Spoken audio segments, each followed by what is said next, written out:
नमस्कार दोस्तों, Hindi student dictation 100 word पर मिनट 440 वर्ड होने वाला है। लीगल डिक्टेशन 23 में आपका हार्दिक स्वागत है। मेहनत का एक लाइक बनता है, रिक्वेस्ट है एक लाइक जरूर करें और वीडियो पसंद आए तो अपने दोस्तों के साथ शेयर करें। 5 सेकंड में हमारा डिक्टेशन प्रारंभ हो जाएगा। स्टार्ट।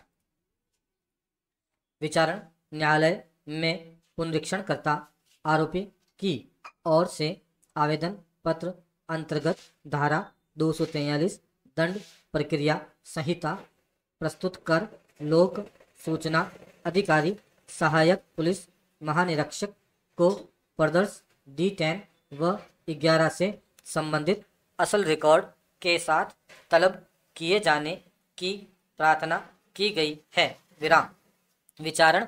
न्यायालय द्वारा दोनों पक्षों को उक्त आवेदन पर सुनने के पश्चात आलोच्य आदेश पारित किया, जिसमें वह उल्लेखित किया गया कि साक्षी S.K. दास ने प्रतिपरीक्षण में प्रदर्श D10 व 11 के पत्र विभाग द्वारा जारी किया जाना स्वीकार किया है। विराम। और यह दस्तावेज पूर्व में प्रदर्शित हो चुका है। विराम। और आरोपी साक्ष्य प्रस्तुत कर लेख तथ्यों को प्रमाणित कर सकता है। विराम। साक्षी को आहूत किया जाना न्यायोचित नहीं पाते हुए आवेदन निरस्त कर दिया गया। विराम। जहां तक आवेदन पत्र में चाहे गए मूल रिकॉर्ड का संबंध, इस संबंध में यद्यपि आदेश में स्पष्ट रूप से उल्लेखित नहीं है, परंतु विधि का यह सर्वमान्य नियम है कि किसी अनुतोष को यदि आदेश या निर्णय के द्वारा स्पष्ट रूप से नहीं दिया गया तो चाहा गया अनुतोष अमान्य कर दिया गया है। विराम। ऐसा मान लिया जाएगा। विराम।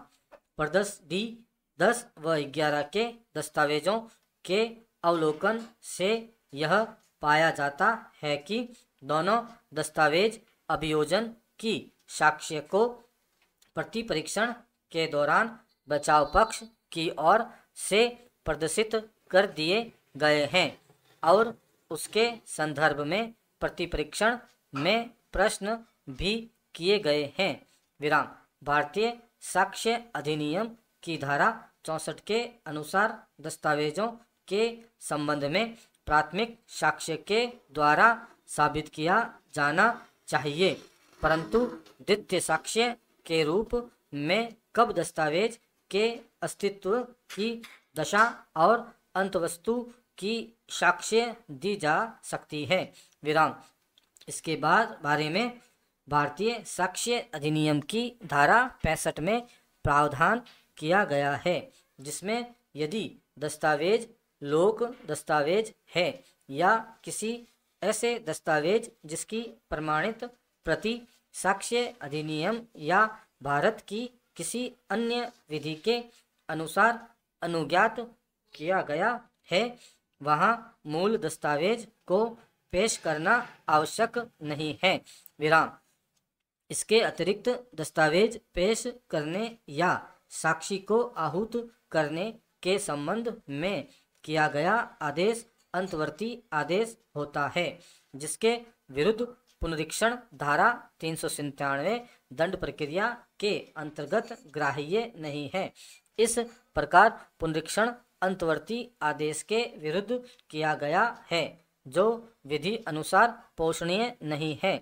इस संबंध में माननीय उच्च न्यायालय द्वारा मार्गदर्शी सिद्धांत प्रतिपादित किया गया है, जिसके आलोक में इस आधार पर निरस्त किया गया है कि उन अभियुक्त द्वारा इस अवसर पर जिन साक्षीगण को आहूत किए जाने का निवेदन किया है, उन साक्षीगण का प्रतिपरीक्षण पूर्व अधिवक्ता द्वारा पूर्व में ही किया जा चुका है और बचाव पक्ष ने अपने आवेदन में ऐसा कोई विधिक बिंदु स्पष्ट नहीं किया है जिससे उक्त साक्षीगण को आहूत किया जाना आवश्यक प्रतीत होता हो। विराम। स्टॉप। दोस्तों, इस प्रकार लीगल डिक्टेशन तेजी से यहीं पर समाप्त होता है। कुछ महत्वपूर्ण बिंदुओं पर ध्यान दें। आपने डिक्टेशन नंबर नोट कर लिया, वीडियो को ध्यानपूर्वक सुनकर डिक्टेशन लिख लिया। अब आते हैं डिक्टेशन को जांच करने के बारे में। हमारे द्वारा बनाया गया टाइपिंग टूल, जिसका डिस्क्रिप्शन में लिंक दे रखा है, वहाँ जाकर आप टाइपिंग के माध्यम से डिक्टेशन को जांच कर सकते हैं। पीडीएफ के लिए टेलीग्राम को फॉलो करें। मेहनत का एक लाइक बनता है, आपसे रिक्वेस्ट है एक लाइक जरूर करें और अपनी वीडियो अपने दोस्तों के साथ शेयर करें। ऐसे ही वीडियो प्राप्त करने के लिए चैनल को सब्सक्राइब करना ना भूलें, बेल आइकन प्रेस करें ताकि वीडियो अपलोड होते ही नोटिफिकेशन आप तक पहुँच सके। धन्यवाद दोस्तों।